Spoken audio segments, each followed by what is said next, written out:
হয়ে যাবে, বানালে তো অল্প হয়ে যাবে।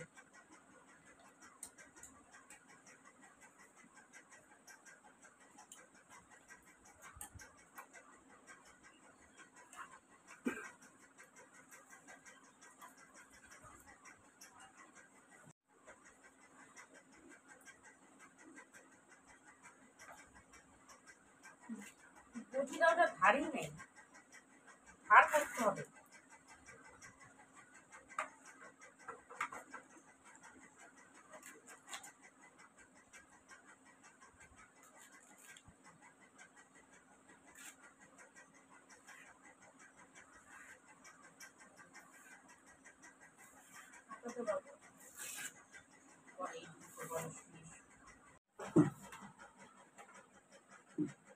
কচুগুলো তো আমার কাটা হয়ে গেছে, তো আমি ধুয়ে নিয়েছি কচুগুলো।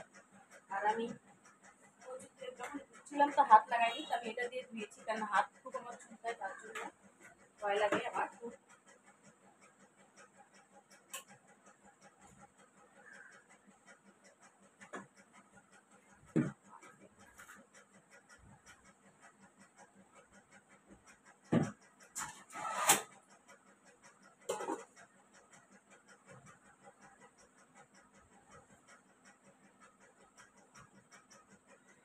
এটা কচুর শাক না, কচুর ডাইগা না কি বলে জানি না, ডাইগা হবে, কচুর ডাইগা বলে কোনো একটা হবে। আর আমি কচুটাকে আগে সেদ্ধ করে নেবো, তারপর বানাবো। আর নিরামিষ বানাবো আজকে। আর কীভাবে বানাবো তোমাদেরকে দেখাবো, আর তোমরা দেখো প্লিজ কীভাবে বানাই, তোমাদের ভালো লাগবে আশা করি।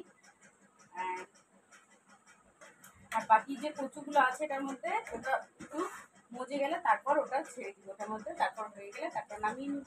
তো কচুর ডাইগা আমার ভাত দেওয়া হয়ে গেছে। আর এখানে আমি কাঁচা লঙ্কা কেটে রেখেছি, আর কচুর শাকে অনেক কাঁচা লঙ্কা লাগে, নাহলে গলা ধরে। তো যেহেতু আমি নিরামিষ করবো, তাই আমি বেশি কিছু দিব না। তো আমার কড়াইও গরম হয়ে গেছে, তো আমি প্রথমে কড়াইতে আমি সর্ষের তেল দিয়ে দেবো।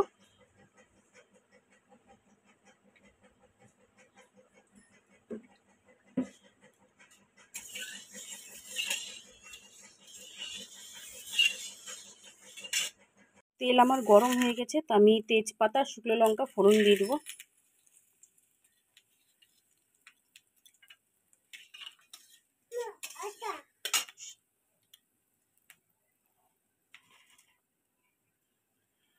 আর 5 ফোড়ন দিয়ে দিলাম আমি।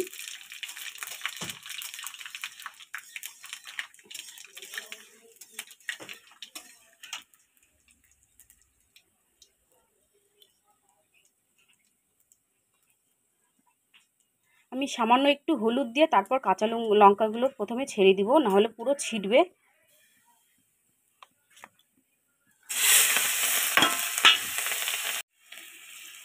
কচুটা আমি এখন ছেড়ে দিব।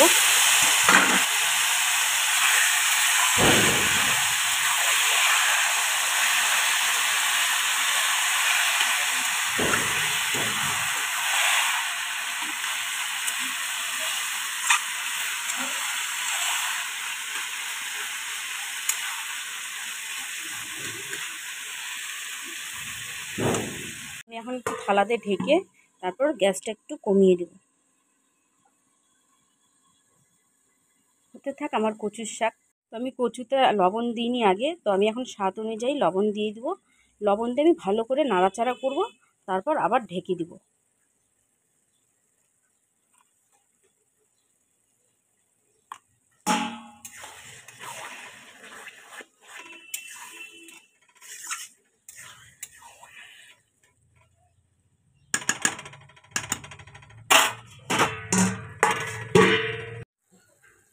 হয়ে গেছে আমার কচুর শাক রান্না। তো আমি এখন যেহেতু নামাবো, তো আমি হালকা এতে একটু চিনি দিয়ে দেবো। চিনি দিয়ে ভালো করে নাড়াচাড়া করব, নাড়াচাড়া করে নামিয়ে দেবো।